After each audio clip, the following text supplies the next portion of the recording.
اگر مجھ طالب علم سے یہ کہا جائے، مثلا پہلے تو مجھ سے یہ پوچھا جائے کہ آپ نے یہی مضمون کیوں لیا ہے، پھر اگر مجھ سے کوئی کہے کہ جی زندگی کا خلاصہ کیجئے، میں کہتا ہوں جی زندگی کا خلاصہ نہیں، دین کا خلاصہ۔ قرآن میں 6000 سے زیادہ آیات، سرکار کی 2 لاکھ سے زیادہ حدیثیں، ائمہ اہل بیت کی 80,000 سے زیادہ حدیثیں، اولیاء الہی کے فرامین، مفسرین کے اقوال، ان تمام چیزوں کو ایک جگہ جمع کر کے اگر کوئی مجھ طالب علم سے کہے کہ آپ ایک جملے میں دین کا خلاصہ بیان کریں، تو میں کہوں گا جی مجھے کوئی محنت کرنے کی ضرورت ہی نہیں ہے، مجھے ایک حدیث مل گئی ہے جس نے ان ساری تعلیمات کو مختصر کر دیا ہے۔ خود سرکار نے فرما دیا ہے، میں اپنی بات کیوں کروں، نبی کا قول کیوں رکھنا ہو، ہم اپنی بات کیوں کریں، سرکار کی بات کیوں نہ کریں۔ سرکار نے سارے دین کا خلاصہ ایک جملے میں بیان کیا ہے، اور جملہ یہ ہے حل الدین الا الحب والبغض، کیا دین محبت اور نفرت کے علاوہ کچھ اور ہے؟ حل الدین الا الحب والبغض، کیا دین حب اور بغض کے علاوہ کچھ اور ہے؟ محبت اور نفرت کے علاوہ دین نہیں ہے۔ دین کا خلاصہ محبتیں ہیں اور نفرتیں ہیں۔ بھائی یہ مضمون اس دفعہ سوچنے کا ایک سبب یہ بھی تھا کہ ہمارے درمیان کچھ ایسے دوست ہیں جو کہتے ہیں محبت کی بات کرو، نفرت کی نہ کرو۔ یہ کرونا سے زیادہ خطرناک وائرس ہے، یہ انتہائی خطرناک بیماری ہے جو ہمارے درمیان آ رہی ہے کہ محبت کی بات کریں، نفرت کی بات نہ کریں۔ اور پھر کچھ لوگ ہیں جو اس باب میں، اس رستے میں کچھ کام بھی کر رہے ہیں۔ میں ان کے کاموں پر کوئی تبصرہ نہیں کروں گا، میں تو اپنی ذمہ داری کو ادا کروں گا کہ جب میں یہ کہہ رہا ہوں کہ دین محبت اور نفرت کے علاوہ کچھ اور نہیں ہے، تو کیا میں نئی بات کر رہا ہوں؟ کیا میں کلمہ لا الہ الا اللہ نہیں پڑھ رہا؟ صلوات پڑھ لے ذرا محمد و آل محمد۔ لا الہ الا اللہ، نفرت اور محبت کے علاوہ کیا ہے؟ یہ کلمہ لا الہ نفرت، الا اللہ محبت،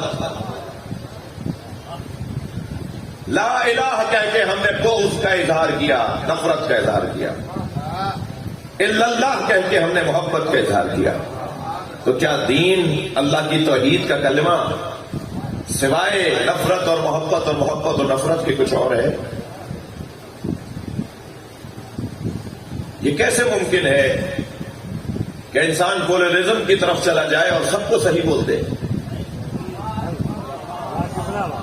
یہ کیسے ممکن ہے کہ سب کو، اچھا کوئی بول بھی دے گا نا میرے بھائیوں میرے بچوں، اگر کسی نے یہ نظریہ دے بھی دیا نا کہ سب ٹھیک ہے، سب صحیح ہے، تو نبھا نہیں پائے گا اس بات کو۔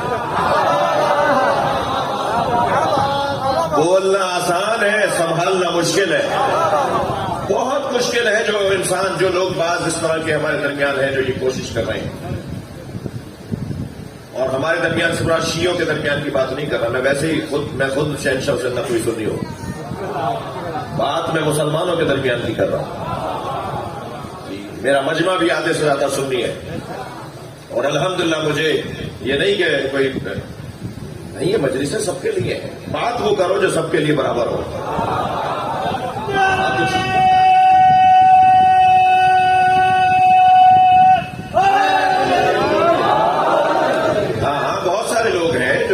کی بنیاد پر بات کریں گے، میں بھی اپنے مکتب اور اب جس کی میں پریکٹس کرتا ہوں اس کے دفاع میں بات کروں گا، اس کی تشریح کو بیان ضرور کروں گا، مگر اس انداز سے بات کروں گا کہ میری بات بھی ہو جائے اور کسی کو برا بھی نہ لگے۔ سلیقے سے بات کرنا چاہیے نا، بات طریقے سے ہو، نفرتوں کے اور الجھنوں اور جھگڑوں کے بغیر بھی بات ہو سکتی ہے۔ توجہ، یہ بات اگر کسی نے ایسا بول دی اور پھر اس کو جب آیا نا مرحلہ، سمجھاؤ ذرا اس بات کو کہ ہمیں صرف اور صرف پیار کرنا چاہیے، کسی سے نفرت نہیں ہونی چاہیے، یہ نہیں ہو سکتا، نہیں ہو سکتا۔ مظلوم سے محبت کا تقاضا خود بخود ظالم سے نفرت ہے.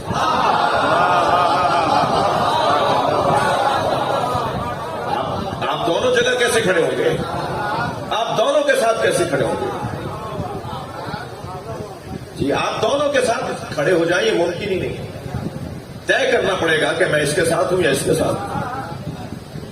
کیسے ممکن ہے کہ سچ اور جھوٹ دونوں کے ساتھ کھڑے ہو جائیں؟ سچ کے ساتھ کھڑے ہیں تو جھوٹ کے ساتھ نہیں ہے، جھوٹ کے ساتھ کھڑے ہیں تو سچ کے ساتھ نہیں ہے. کسی ایک کا ساتھ دینا پڑے گا. یہ ضرور ہے کہ دو سچ بولنے والوں میں ممکن ہے کہ ہمیں یہ تشخیص دینے میں مشکل ہو جائے کہ کون زیادہ بڑا سچا ہے.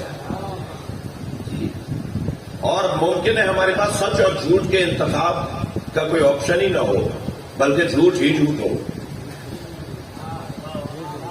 کچھ کہنا چاہ رہا ہوں، یعنی ممکن ہے کہ ماحول اتنا بگڑ جائے کہ کوئی سچا ملے ہی نہیں، سبھی جھوٹے ہی ملے، تو زندہ تو رہنا ہے.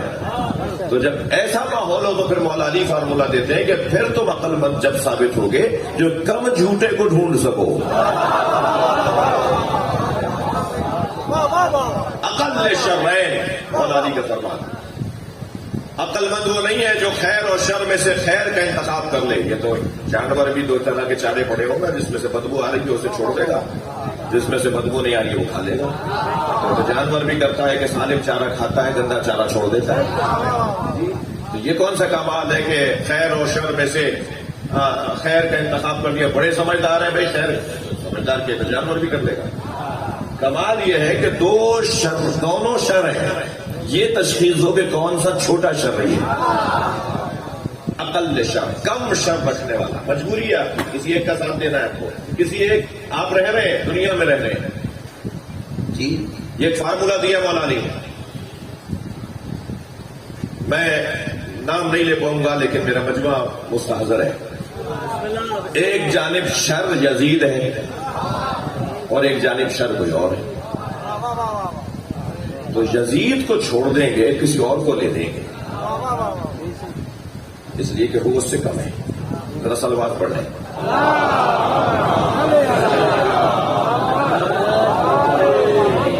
یہ ہے مشکل کام، مگر کبھی کبھی اس مرحلے پہ بھی انسان پہنچ جاتا ہے کہ اقل شر کا انتخاب کرتا ہے. ان دونوں میں سے کم کون سا ہے؟ ایک ظاہرہ داری کو محفوظ رکھے ہوئے ہے، ایک ظاہر کو بھی برباد کر رہا ہے. باطن تو ہے ہی برا، نیت تو ویسے ہی خراب، لیکن ایک ایسا ہے کہ جو کم شر کا انتخاب کرنے میں کامیاب.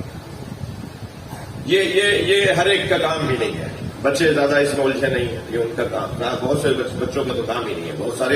بہت سارے معاشرتی بچوں کا کام نہیں ہے. جی وہ معاشرتی طور پہ بھی کچھ بچے ہوتے ہیں نا، یعنی جن کا خاص کردار نہیں ہوتا اور وہ چاہتے بھی نہیں ان کا کوئی کردار ہو. صلوات پڑھ لیں ذرا محمد والے.